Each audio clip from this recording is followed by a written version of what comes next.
Most people think crypto mining is either a get rich quick scheme or completely dead.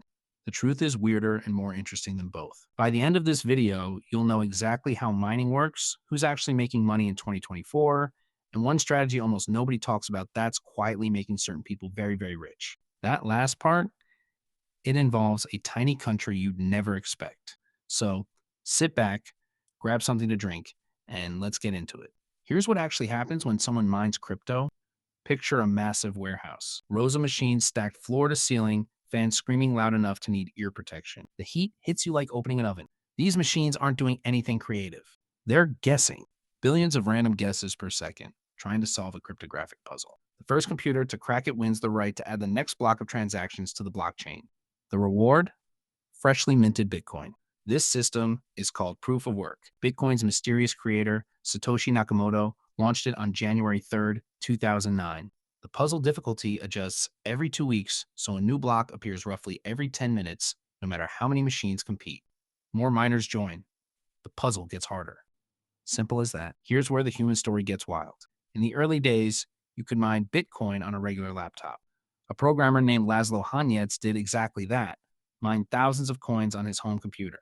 On May 22nd, 2010, he spent 10,000 Bitcoin on 2 pizzas from Papa John's. At Bitcoin's all-time high, those pizzas were worth $690 million. The guy who delivered them? A 19-year-old named Jeremy Sturdivant. He sold all 10,000 Bitcoin almost immediately for about $400. Hanyecz told the New York Times he doesn't regret it. He said Bitcoin got real value because someone was willing to trade real-world things for it. That's actually kind of beautiful. But those days are gone. By 2013, specialized machines called ASICs took over. A Chinese company called Bitmain industrialized the entire operation. Mining moved from bedrooms to warehouses to billion-dollar facilities spanning entire football fields.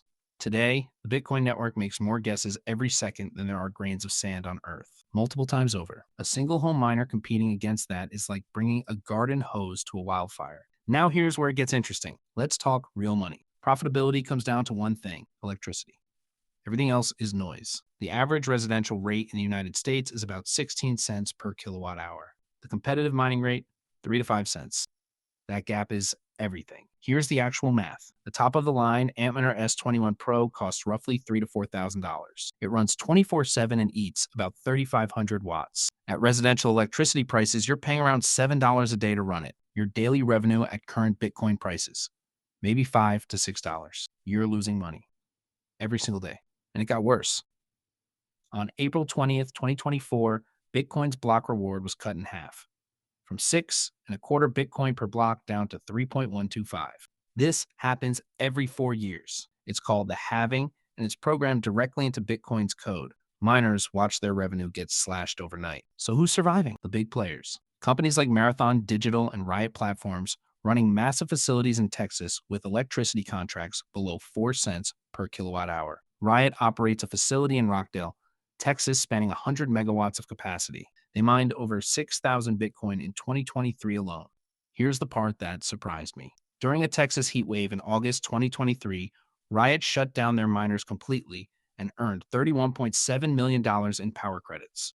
They made more money by not mining than by mining. The grid needed their electricity for hospitals and homes, and it paid handsomely for it. Then there's the flared gas angle. Oil companies routinely burn off natural gas as waste. A company called Crusoe Energy Systems raised over $500 million to place mining rigs directly at oil wells, converting that wasted gas into Bitcoin. They've argued with credible data that this actually reduces emissions compared to flaring, mining as environmental cleanup. Nobody saw that coming. Then, on September 15th, 2022, Ethereum killed its miners entirely. The network switched from proof of work to proof of stake in an event called the Merge. $15 billion worth of GPU mining hardware became useless overnight. GPU prices on eBay collapsed. Gamers celebrated. Mining forums read like a funeral. One miner wrote, "Tonight's the last block. I've been mining since 2017.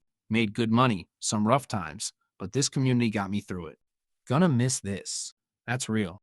If you're finding this useful, hit subscribe. I drop videos like this every week, and what's coming next is the part most people completely miss. Okay. Remember how I said I was saving the best for last? Here it is. Most people ask the wrong question about mining. They ask, is it profitable today? The right question is, What will the Bitcoin I mine today be worth in 5 years? Mining isn't really a cash flow business, it's an asset accumulation strategy. You're paying a known electricity cost today to acquire Bitcoin at a cost basis that might look absurdly cheap in the future. Miners who ground through the 2018 bear market, barely breaking even, held their coins through 2021 when Bitcoin hit $69,000. Their effective cost basis was pennies on the dollar. The daily math looked terrible. The long term math was life changing. Here's the story that proves it.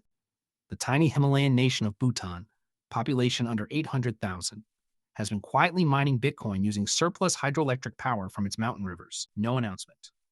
No fanfare. Forbes broke the story in 2023. Bhutan's crypto holdings were estimated at over $1 billion. Their entire national GDP is only about $2.5 billion. A country most people can't find on a map had quietly accumulated a Bitcoin treasury worth nearly half its economy. They weren't asking if mining was profitable this quarter. They were accumulating an asset they believed would appreciate over decades. So far, they've been right. That one shift, from daily profit to long-term accumulation, separates the people who understand mining from the people who dismiss it. So, there you go. Crypto mining isn't dead, and it isn't a guaranteed money printer. It's a massive industrial operation where the winners have cheap electricity and long time horizons. The daily math is brutal for most people. The long term math? Ask Bhutan. Ask the miners who held through bear markets and came out the other side wealthy. The question was never, is mining profitable today? The question is whether you believe in what you're mining. If this changed how you think about crypto mining, share it with someone who needs to hear it and subscribe. I've got something even better coming next week.